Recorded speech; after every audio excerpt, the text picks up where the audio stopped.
चल दीन की तबलीग में चलने का मजा देख अल्लाह के रस्ते। अस्सलामु अलैकुम व रहमतुल्लाहि व बरकातुहू। मोहतरम नाज़रीन, हमारे चैनल MHM मोमिन में आपका इस्तकबाल है। आज का मौजू है अपना हक कैसे वसूल करें। मुख्तसर से उससे पहले अमल बताने से पहले एक मुख्तसर से बात करना और अपनी बात आपके सामने रखना चाहता हूं कि अल्लाह पाक ने कुरान पाक में फरमाया, या अय्युहल्लज़ीना आमनू ला तअकुलू अमवालकुम बैनकुम बिल बातिल। क्या ईमान वालों, किसी का माल नाहक तरीके से मत खाओ। अब हमको सोचना चाहिए, अगर हमारे पास किसी का माल है तो उसको जल्दी से अदा कर दे। यहां तक के अपनी बहनों का हक भी जो विरासत में उसके हिस्से में जो आया है उसको भी जल्दी से अदा करने की कोशिश करे। क्यों? इंसान की मौत का कोई भरोसा नहीं। इंसान आज है कल नहीं है।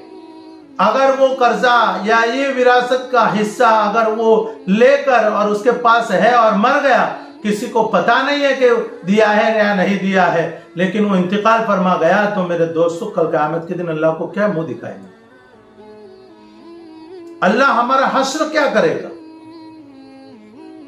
हम जन्नती होंगे या जहन्नमी हो जाएंगे?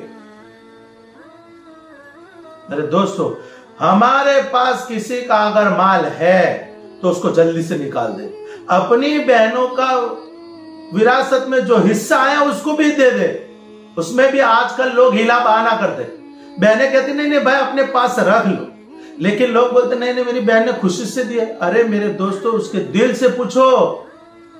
आज कोई ऐसा नहीं है कि दिल से कोई पैसा दे दे हमको, लेकिन उसमें भी हिला बहाना न करे।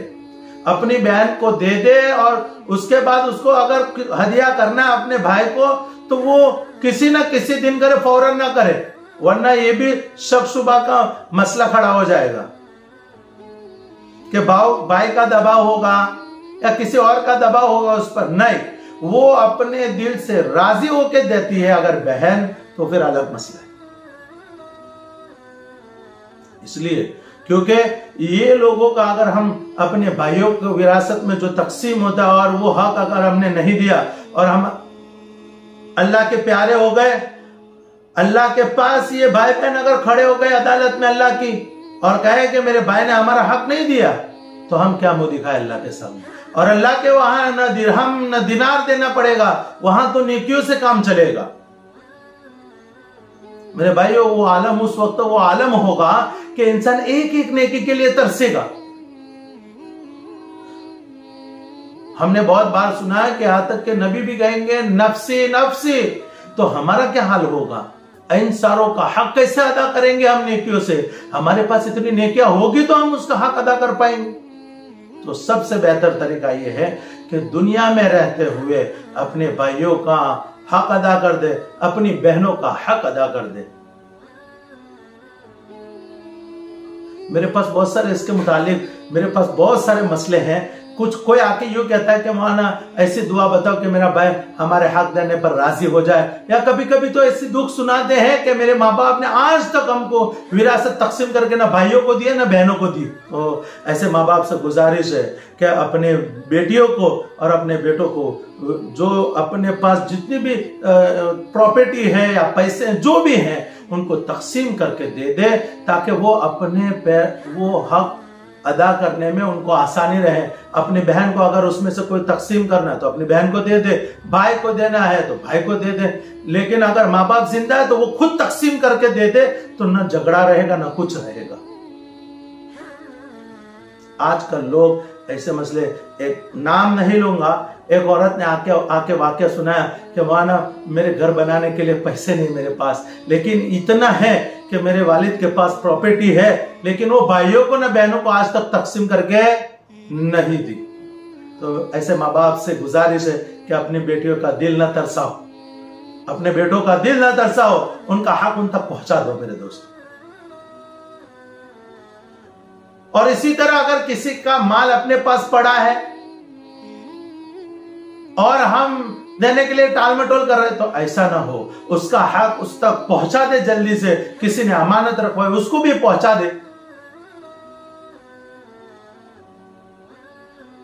अगर हम किसी के पास मांग रहे हैं और वो देने के लिए राजी नहीं है, ऐसा बहाना कर रहा है कि मैं इंशाल्लाह दूंगा, लेकिन देने के लिए उसका दिल राजी नहीं है, तो ऐसे हालत में क्या करें हम?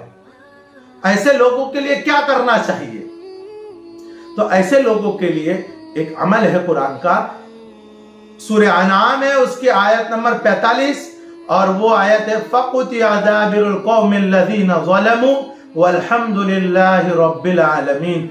इस आयत को सुबह एक तस्बीह पढ़े और शाम में उसके एक तस्बीह पढ़े और नियत करे कि अल्लाह पाक जो जिसके पास मैं अपना हक मांग रहा हूं वो देने के लिए राजी नहीं है, और अल्लाह तो उसके दिल में बात डाल दे और वो हक देने पर राजी हो जाए और मुझ तक वो हक पहुंचा दे। इस तरह नियत करके पढ़े, इंशाअल्लाह आपका हक आप तक जल्दी से पहुंच जाएगा। उसके साथ साथ एक अमल और है, या अजीजु इन्नी मगलूबुन फंतसिर। फिर से सुनिए, या अजीजु इन्नी मगलूबुन फंतसिर। छोटा सा अमल है, उसको 21 मरतबा पढ़ना है 41 दिन तक। इंशाअल्लाह आपका हक आप तक जरूर पहुंचेगा। तो ये अमल था और कुछ बात थी आपके सामने। तो इस बात पर हम सब उस पर अमल करें और अपने पास लोगों का अगर हक पड़ा है तो उनका हक उन तक पहुंचा दे। मेरे दोस्तों, कल कयामत के दिन अल्लाह के वहां बहुत भयानक सजा होगी ऐसे आदमियों को जो हक मार कर मर जाते हैं। चाहे वो जमीन के एतबार से किसी ने जमीन को हड़प कर लिया है, किसी ने जमीन दबा ली है, सबको कल कयामत के दिन हिसाब देना पड़ेगा अल्लाह के सामने। उनका हक देना पड़ेगा नेकियों से। उससे पहले हम उनका हक दे दे। अगर नहीं दे सकते तो उनके सामने हाथ पैर जोड़कर उनसे मन्नत समानत करके कहें कि इंशाअल्लाह मैं थोड़ा थोड़ा करके उसका हक अदा करने की कोशिश करूंगा। तो ऐसा करें मेरे दोस्तों। ये कुछ बातें थी आप तक पहुंचा दी, आप लोगों तक पहुंचाएं। हो सकता है लोग उस अमल को करने पर आमादा हो जाए, लोग उस पर अमल करने लग जाए, तो बहुत सारा तबका जहन्नम से बच जाएगा। अस्सलामु अलैकुम व रहमतुल्लाहि व बरकातुहू।